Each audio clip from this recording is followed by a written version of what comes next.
মায়ের কোলে নিরাপদে ঘুমাচ্ছে ৩ সপ্তাহ বয়সী ছোট্ট থিও। পাশেই তার বাবা। ঘুমন্ত থিও জানেও না চিকিৎসা বিজ্ঞানের এক যুগান্তকারী পরিবর্তনের সাক্ষী হতে যাচ্ছে সে। পরীক্ষাটি সফল হলে বদলে যাবে তার মতো অনেক শিশুর জীবন। পরীক্ষার অংশ হিসেবে থিওর মাথায় পরানো হলো ছোট্ট একটি ক্যাপ। রাগবি টুপি অথবা সাঁতারের টুপির মতো ৬ কোণা টুপিতে আছে বেশ কিছু সেন্সর, যেগুলো শিশুর মস্তিষ্কের কার্যক্রম পর্যবেক্ষণে সক্ষম।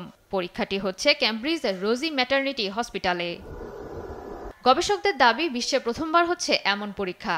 এটি সফল হলে সেরিব্রাল পালসি, এপিলেপসি সহ অন্যান্য প্রতিবন্ধকতা থাকলে জানা যাবে। দ্রুত নির্ণয়ের মাধ্যমে শুরু করা যাবে প্রয়োজনীয় চিকিৎসা। আশা, আগামী দশকের মধ্যেই যুক্তরাজ্যের হাসপাতালগুলোতে পরীক্ষাটি চালু করা সম্ভব হবে।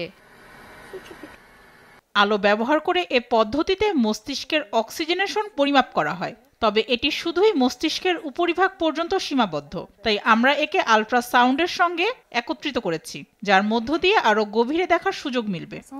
প্রযুক্তিটি বহনযোগ্য হয় শিশুকে খাটে শুয়েই পরীক্ষা করা যায়। প্রয়োজন পড়ে না আলাদা কোনো রুমে নেয়ার।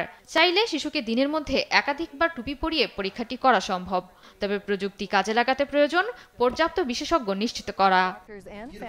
ধারণা করা হচ্ছে খরচ নিয়ন্ত্রণের মধ্যে থাকলে শুধু চিকিৎসায় নয়, বরং ঝুঁকিপূর্ণ নবজাতক শনাক্তের স্ক্রিনিং টুল হিসেবেও এটি কাজ করবে। জয়া সরকার, নিউজ ডেস্ক, দেশ টিভি।